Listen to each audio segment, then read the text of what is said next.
Hello and welcome back to the vision digital education. Hi friends, હું છું સંદીપ બોરીચા. ફરી એક વખત આપણે ધોરણ 12 વિષય અર્થશાસ્ત્ર પ્રકરણ 1 અને 2 પછી પ્રકરણ 3 એટલે નાણું અને ફુગાવો. આ પ્રકરણની અંદર આપણે આવતા મોસ્ટ આઈએમપી એવા પ્રકારના પ્રશ્નો કે જે પરીક્ષાની દ્રષ્ટિએ આપણા માટે ખૂબ જ ઉપયોગી છે. નાણું આર્થિક જગતના જેને એમ કહી શકાય કે દરેક વિનિમયના માધ્યમમાં આવતું ઉપયોગી એ વસ્તુ એ નાણું અને ચીજ વસ્તુઓની કિંમતમાં પાછલા વર્ષની સરખામણીએ સતતને માટે થતો વધારો એટલે ફુગાવો. આ બે મુદ્દાઓને લઈને બનતા પ્રશ્નો છે એ આપણે પરીક્ષાલક્ષી તૈયાર કરવા છે. મિત્રો, એની સામે આપણો પહેલો પ્રશ્ન છે એ છે આધુનિક આર્થિક જગતમાં નાણું ખાલી જગ્યા પ્રવૃત્તિનું કેન્દ્ર છે. આર્થિક, સામાજિક, કુદરતી અને રાજકીય. તો નાણાંને કારણે કયા પ્રકારનું તંત્ર કામ કરે? તો નાણાંને કારણે કિંમતોનું તંત્ર કામ કરે છે. આવું આપણે શીખી ગયા છીએ. તો આર્થિક પ્રવૃત્તિના સ્થાનમાં જે કોઈ છે, આજે કોઈ પણ પ્રકારના આપણા આર્થિક વ્યવહારો થાય એ તમામ આર્થિક વ્યવહારોની અંદર મોસ્ટલી મોટા ભાગે સાટા પ્રથા નથી, પણ શું છે? નાણાં દ્વારા છે. વિનિમય થાય છે, વસ્તુની લેવડ દેવડ થાય છે, અથવા અન્ય કોઈ પણ પ્રકારના નાણાકીય વ્યવહારો થાય છે. આ બાબતને લઈને આપણે કહી શકીએ કે આર્થિક પ્રવૃત્તિના કેન્દ્રમાં નાણું રહેલું છે. બીજી વાત કરીએ મિત્રો, ખાલી જગ્યા વિનિમયનું ઉત્તમ માધ્યમ છે. તો આ પ્રશ્ન પણ તમારી સામે આવી શકે. હવે સ્વાભાવિક છે કે ત્યારે આપણે વિનિમય એટલે કે વચ્ચેનું લેવડ દેવડ માટેનું માધ્યમ. તો પશુ, નાણું, વસ્તુ કે ચેક? તો ચેક તો છે જ, પણ ચેકની કરતાં છે એ વધારે પડતો ઉત્તમ તરીકે ઉપયોગ કરવામાં આવતો હોય. નિરક્ષર, મધ્યમ વર્ગના લોકો અથવા શિક્ષિત લોકો એ મોસ્ટલી જેનો ઉપયોગ કરે છે મિત્રો એ છે નાણું છે. ભૂતકાળની અંદર પશુ નાણું પણ હતું, વસ્તુ નાણું પણ હતું, ધાતુ નાણું હતું, કાગદી નાણું હતું. જે વર્તમાન સમયમાં કાગદી નાણું અસ્તિત્વમાં આવ્યું છે તેવું ચેક અથવા રોકડ ચલણી નોટો. તો મોટા ભાગે છે એ વિનિમયના માધ્યમમાં ઉત્તમ માધ્યમ તમને પૂછવામાં આવ્યું હોય તો પરીક્ષામાં યાદ રાખજો એ છે નાણું છે. માનવીની જરૂરિયાતો કેવી છે? મર્યાદિત, સામાન્ય, અમર્યાદિત કે સીમિત? તો આપણે સૌ જાણીએ છીએ કે માનવીની જરૂરિયાતો એક પછી એક ઉદ્ભવતી જાય છે. વળી આ જરૂરિયાતો સૂક્ષ્મ છે. કેવી છે? સૂક્ષ્મ છે. મતલબ કે આજે વ્યક્તિની જરૂરિયાતો અમુક વિજ્ઞાન અને ટેકનોલોજીને કારણે ઉદ્ભવેલી છે અને અમુક છે એ સામાજિક, રાજકીય કે કોઈ પણ પ્રકારના આર્થિક વિકાસ થવાને કારણે ઉદ્ભવેલી છે. તો પહેલું જીવન એ સાદગીપૂર્ણ હતું, મર્યાદિત હતું. વર્તમાન સમયમાં આપણી જરૂરિયાતો છે, મતલબ કે માનવી જરૂરિયાતો કેવી છે? તો યાદ રાખજો અમર્યાદિત. સોરી, અહીંયા પ્રશ્નમાં થોડીક ભૂલ છે, પરંતુ અમર્યાદિત છે. આપણી માનવી જરૂરિયાતો કેવી છે મિત્રો? અમર્યાદિત. નેક્સ્ટ, વિનિમય પ્રથાનું અન્ય નામ આપો. ધિરાણ, ઉધાર, રોકડ કે સાટા પદ્ધતિ? ધિરાણ એ લોન છે, ઉધાર આપણે કોઈ પાસેથી વસ્તુ ખરીદીએ છીએ તે છે, રોકડ તો મિત્રો યાદ રાખજો સાટા પદ્ધતિ. વસ્તુના બદલામાં વસ્તુ દ્વારા થતો વ્યવહાર એટલે સાટા પ્રથા. તો સાટા પ્રથા એ વિનિમય પ્રથા ભૂતકાળની અંદર આ પ્રકારે અસ્તિત્વમાં હતી, એટલે યાદ રાખજો સાટા પદ્ધતિ. આર્થિક વિકાસ થતા કઈ પ્રથા મર્યાદાવાળી બની? તો કે ભૂતકાળની અંદર જે પ્રથા હતી એ પ્રથા હતી વસ્તુના બદલામાં વસ્તુવાળી, પણ એ હતી મતલબ કે સાટા પ્રથા. જોજો અહીંયા સાટા પ્રથાની છે એ મર્યાદા શું કામ બની? તો કે જરૂરિયાતનો પરસ્પર મેળ બેસી ન શકવાને કારણે. આજે કોઈ વ્યક્તિ છે એ સામેની વ્યક્તિ પાસે વસ્તુ લેવા જાય તો એના માટે અનાર લઈને જતો, પણ ઘઉંના બદલામાં ચપ્પલ લેવા જાય તો ચપ્પલ વેચનાર વ્યક્તિને ઘઉંના બદલામાં ચપ્પલ નહોતા વેચવા, એને ચોખાના બદલામાં વેચવા. એટલે પરસ્પરનો મેળ નહોતો બેસતો. નંબર 2, સાટા પદ્ધતિની અંદર અનાજ તરીકે નાણું સ્વીકારવામાં આવે, મતલબ કે અનાજ કે વસ્તુ, તો એનો સંગ્રહ કેમ કરવો એ સંગ્રહની મુશ્કેલીઓ હતી. અને ત્રીજી મુશ્કેલી હતી માપદંડની હતી, એટલે કે માપનની, કે ઘઉંના 1 કિલો ઘઉં બરાબર કેટલા મણ ચોખા, 1 કિલો ઘઉં બરાબર કેટલા કિલો ઘી, 1 મણ ઘઉં બરાબર કેટલા જોડી ચપ્પલ. આવા પ્રકારના પ્રશ્નો ઉપસ્થિત હતા. એટલે યાદ રાખજો સાટા પ્રથા આ બધી મર્યાદાઓને કારણે એટલી બધી લાંબો સમય ચાલી શકી નહીં. વિનિમય પ્રથામાં શાનો સંગ્રહ મુશ્કેલ હતો? ખર્ચ, આવક, માંગ કે મૂલ્ય? તો મિત્રો યાદ રાખજો વિનિમય પ્રથાની અંદર જે મૂલ્ય હતું ને એ મૂલ્યનો સંગ્રહ કરવો મુશ્કેલ હતો. મેં હમણાં કીધું એમ કે કોઈ એક વ્યક્તિ ઘઉંની ખેતી કરતો વ્યક્તિ ઘઉંને સ્વ વપરાશ માટે રાખી મૂકે, બાકીના ઘઉંને એ વેચી અને બદલામાં વસ્તુ લઈ લે. પણ વેચનાર વ્યક્તિ પાસે જાય તો એની પાસે આવતા ઘઉંને રાખવા કેમ, સાચવવા કેમ, કેટલી માત્રામાં સંગ્રહ કરવા? એટલે મૂલ્યના સંગ્રહનો પ્રશ્ન છે ને એ ભૂતકાળમાં ઉદ્ભવવા લાગ્યો હતો. માપનની મુશ્કેલી છે એ ખાલી જગ્યા માપદંડ જરૂરી બન્યો. સર્વસામાન્ય, અમાન્ય, અસામાન્ય કે વ્યાજ? તો સર્વ સામાન્ય માપદંડ જરૂરી બન્યો. જે સર્વ સામાન્ય એટલે શું? તો કે બધાને છે એ મંજૂર હોય. તો આજે જે છે ભૂતકાળમાં શું બન્યું મિત્રો? તો કે રાજાશાહીના સમયમાં રાજાએ સિક્કાઓ તો બહાર પાડ્યા, પણ એ સિક્કાઓ પોતાના સ્ટેટમાં હતા, સર્વમાન્ય નહોતા, સર્વસામાન્ય નહોતા. બધા છે એ સ્વીકૃત કરતા હોય નથી. આજે વર્તમાન સમયમાં પ્રોફેસર માર્શલ કહે છે કે કોઈ પણ સમયે કોઈ પણ સ્થળે વિશેષ તપાસ કે સંશય વિના જેના દ્વારા વસ્તુઓ અને સેવાનો વિનિમય થાય એ એટલે નાણું. તો આવું સર્વમાન્ય માધ્યમની જરૂર પડે, કારણ કે માપનની મુશ્કેલીને કારણે ભૂતકાળની અંદર આપણે માપનને મેં વાત કરી કે 1 મણ ઘઉં બરાબર કેટલા કિલો ચોખા, 1 મણ ઘઉં બરાબર કેટલા જોડી ચપ્પલ, આવા જે પ્રશ્નો આવતા ગયા આના કારણે એક સર્વ સ્વીકૃત હોય, બધાને માન્ય હોય, કોઈ પણ રાતના 12 વાગે, બપોરના 12 વાગે, કચ્છમાં હોય, અરુણાચલ પ્રદેશમાં હોય, કાશ્મીરમાં હોય કે તમિલનાડુમાં હોય, દરેક જગ્યાએ માન્ય હોય એવું માધ્યમ અગત્યની જરૂરિયાત ઊભી થઈ. સાટા પ્રથાની મર્યાદિત ખાલી જગ્યાની શોધ થઈ. શેની શોધ થઈ? તો મિત્રો યાદ રાખજો, નાણાંની. સિમ્પલ પ્રશ્ન, કારણ કે ચેપ્ટર 3 ની અંદર આવતા મોટા ભાગના પ્રશ્નો સિમ્પલ છે, પણ ઘણી વખત આવા સરળ પ્રશ્નો પણ આપણી સામે પરીક્ષામાં હશે. આ પ્રશ્ન તૈયારી કરીને તમારે ખાસ જવાની છે, કારણ કે આપણને એમ થાય કે ભાઈ સાટા પ્રથાની કાગળની શોધ થઈ છે, પશુની થઈ હોય, માણસ, તો એ તો ઓપ્શન બંધ બેસતો નથી, કારણ કે સાટા પ્રથા ક્યારે હોય? જ્યારે માણસ હોય ત્યારે જ હોય. એટલે નાણું છે એની શોધ થઈ. અર્થશાસ્ત્રમાં કઈ શોધ અદ્ભુત મનાય છે? પૈડું, અગ્નિ, નાણું કે અનાજ? તો પૈડું છે ને એ આદિમાનવ કાળમાં શ્રેષ્ઠ હતું, પણ અર્થશાસ્ત્રમાં ન કહી શકાય. કૌટિલ્યના અર્થશાસ્ત્રમાં તો નાણું છે ને એ જ બેસ્ટ છે. અગ્નિ અને અનાજને આપણે અર્થતંત્રને કનેક્ટેડ નહીં કરીએ, કારણ કે છે એ નાણું છે એ આર્થિક જગતને સરળ બનાવે છે.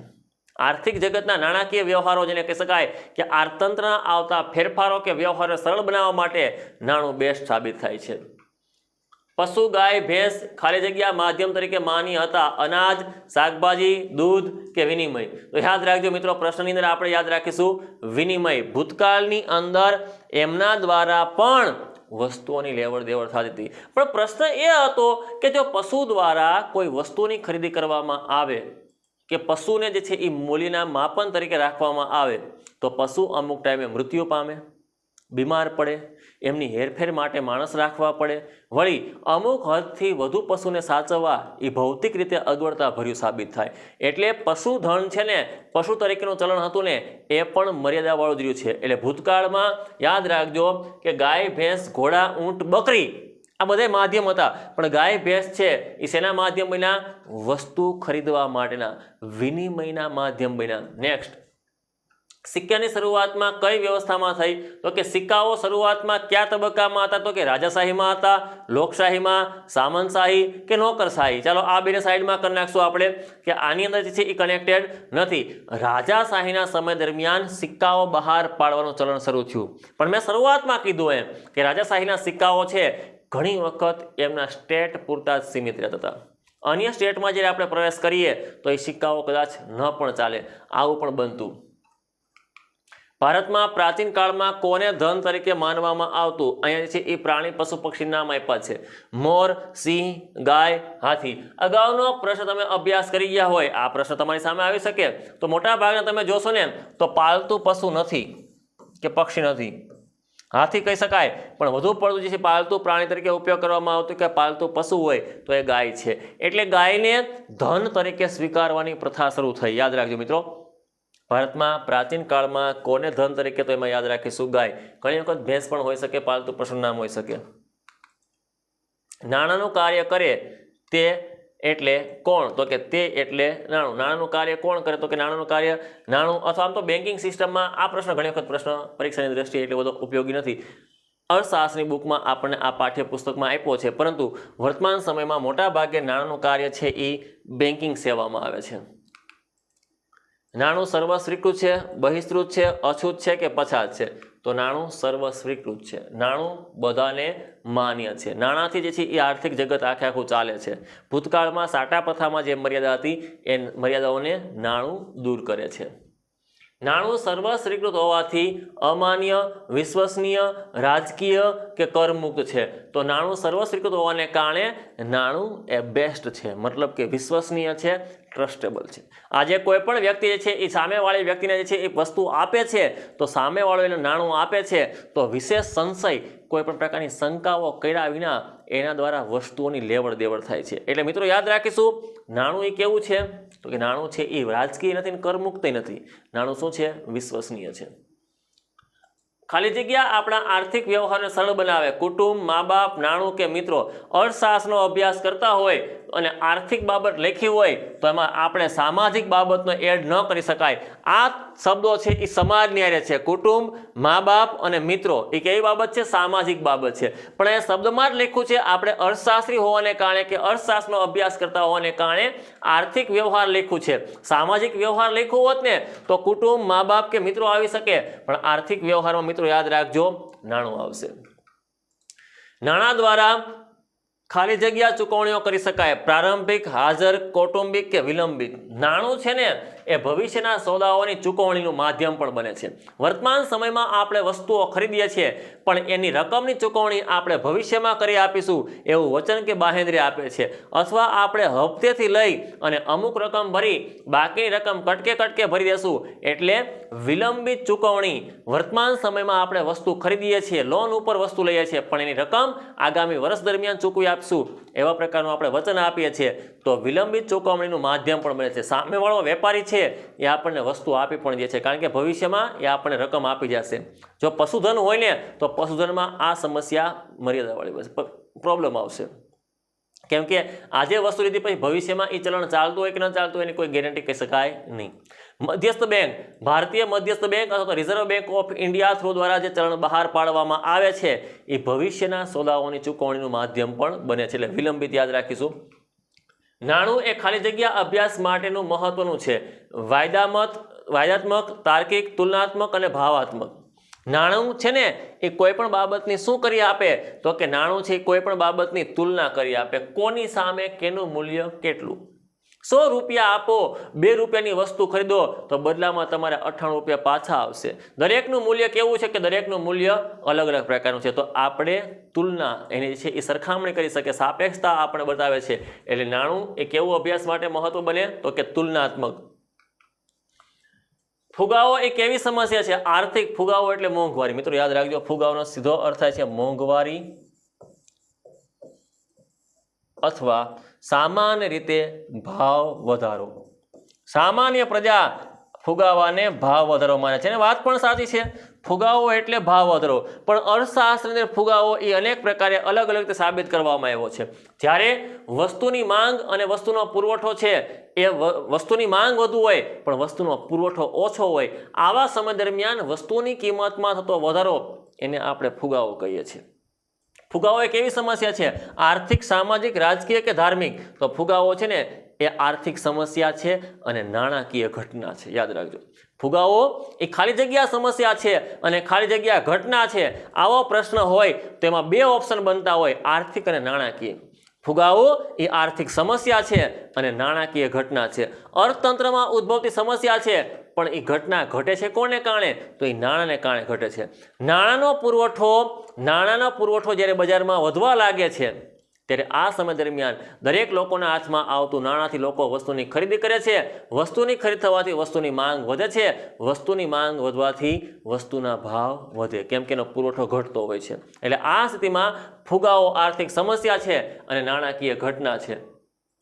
ફુગાવો એ ખાલી જગ્યા વિકાસને અવરોધે, બજારના વિકાસને, આર્થિક વિકાસને, વૃદ્ધિના વિકાસને અથવા કુટુંબના. તો સિમ્પલી છે કે જ્યારે ઇકોનોમિકલી વાત થતી હોય ત્યારે આપણે કહી શકીએ કે ફુગાવો એ આપણા આર્થિક વિકાસને અવરોધક છે.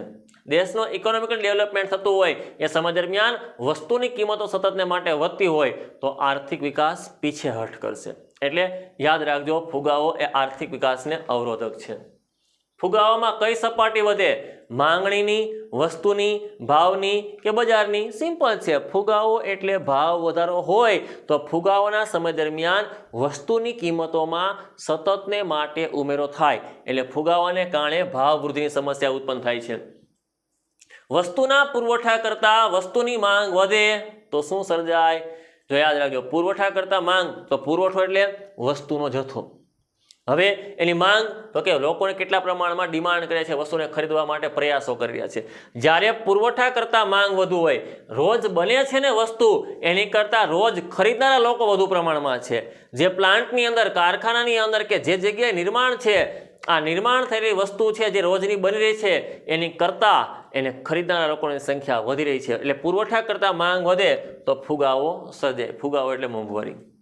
કોના મતે વધુ નાણું ઓછી વસ્તુને પકડવા દોડે ત્યારે ફુગાવો સર્જાય? તો યાદ રાખજો, ખૂબ વધુ નાણું ઓછી વસ્તુને પકડવા દોડે તે ફુગાવો સર્જાય છે. આવું કોણે કીધું? અમર્ત્ય સેન, ભારતીય અર્થશાસ્ત્રી, કેન્સ, માર્શલ કે મેકલપ? તો મિત્રો યાદ રાખજો, પ્રોફેસર મેકલપ એવું કહે છે કે ખૂબ વધુ નાણું છે એ ઓછી વસ્તુને પકડવા દોડે ત્યારે ફુગાવો સર્જાય છે. મતલબ કે પ્રોફેસર મેકલપના વ્યાખ્યા પ્રમાણે કહી શકાય કે ખૂબ વધુ નાણું ઓછી વસ્તુને પકડવા દોડે. જ્યારે અર્થતંત્રની અંદર જરૂર કરતાં વધુ પ્રમાણમાં નાણાંનો પુરવઠો ઠાલવવામાં આવે છે ત્યારે લોકોના હાથમાં જે નાણું આવતા લોકો એમાંથી ખર્ચની પ્રવૃત્તિને આરંભે છે. ખર્ચ થવાને કારણે બજારમાં વસ્તુનું વેચાણ વધે છે. વસ્તુનું વેચાણ વધતા એટલે કે માંગ વધતા એનો પુરવઠો ઘટવા લાગે છે. જે સમય દરમિયાન પુરવઠો ઘટતો હોય એવી સ્થિતિમાં વસ્તુની કિંમતોમાં શું થાય છે? વધારો થાય છે. ખાલી જગ્યા કરવેરા ફુગાવાના સર્જન માટે જવાબદાર છે. ઊંચા, નીચા, ઓછા કે ત્રણેય? કેવા કરવેરા ફુગાવા માટે જવાબદાર છે? તો યાદ રાખજો મિત્રો, ઊંચા.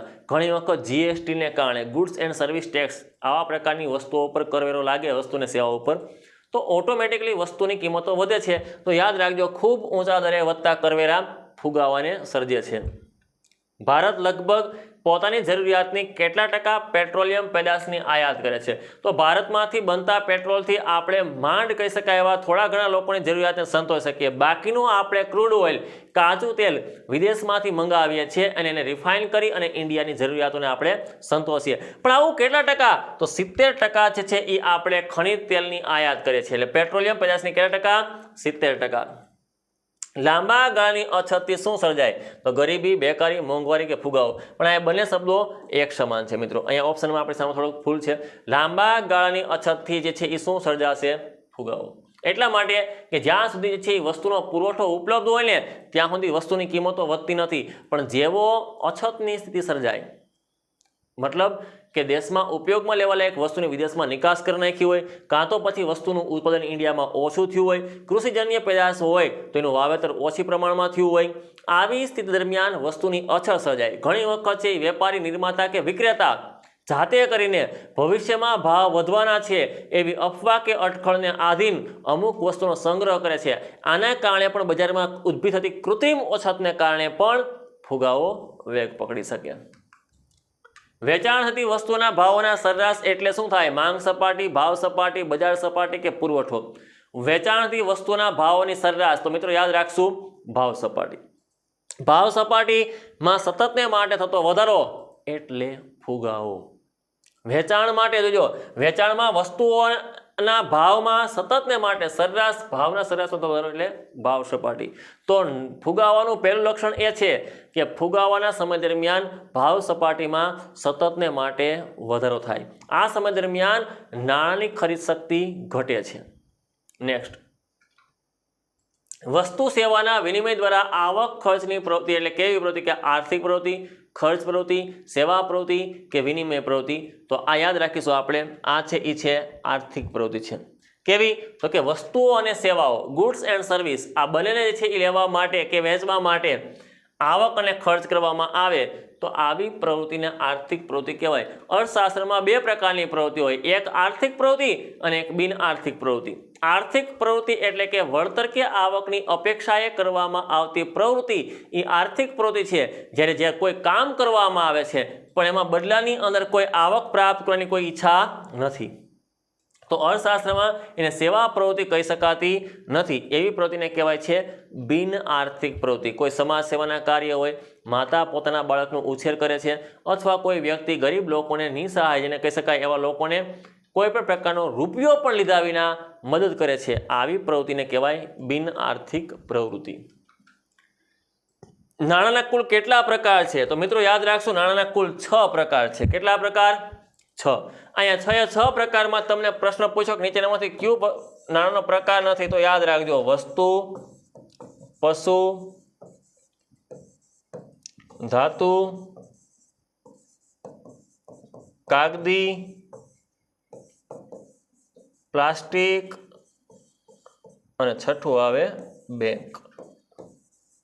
નાણાંના કુલ 6 પ્રકાર છે. એક છે વસ્તુ નાણું, એક પશુ નાણું, સિક્કાઓ છે એ ધાતુ નાણું છે, કાગળની નોટ એ કાગળી નાણું છે, ATM card, debit card, credit card. આમ તો એટીએમ કાર્ડ ને ક્રેડિટ કાર્ડ પ્લાસ્ટિક છે અને અદ્રશ્ય મની એટલે બેંક, ઈ મની. ઘણી વખત નાણાકીય વ્યવહારો આપણે વર્તમાન સમયમાં મોબાઈલથી પણ ઇન્ટરનેટના માધ્યમથી પણ કરીએ છીએ. તો નાણાંના કુલ કેટલા પ્રકાર છે? 6 છે. બેંકોની પ્રવૃત્તિ દ્વારા સર્જાતું નાણું એટલે બેંક નાણું, રોકડ નાણું, કાગળી નાણું કે પ્રવાહી નાણું. બેંક જે નાણાંને બનાવે છે, સિમ્પલ યાદ રાખવાનું છે, ક્યાંય આપણે બીજું નથી જવાનું. બેંક બનાવેલ નાણું એટલે બેંકથી બહાર પડેલ નાણું એ કેવું નાણું છે? બેંક નાણું. ભારતની મધ્યસ્થ બેંક આરબીઆઈ અર્થતંત્રમાં નાણાંનો પુરવઠો ઠાલવે છે. આરબીઆઈ વેપારી બેંકોને ધિરાણ આપે અને વેપારી બેંક પબ્લિકને ધિરાણ આપે ત્યારે આ સમય દરમિયાન અર્થતંત્રમાં નાણાંનો પુરવઠો વધે છે. આવું નાણું બેંક નાણું છે. સરકાર ભાવ સપાટીથી અંકુશમાં રાખે તેને કેવો ફુગાવો કહે છે? પ્રશ્ન થોડો કપાયો છે, લખી નાખો છો. તેને ફુગાવો કયા પ્રકારનો કહે છે?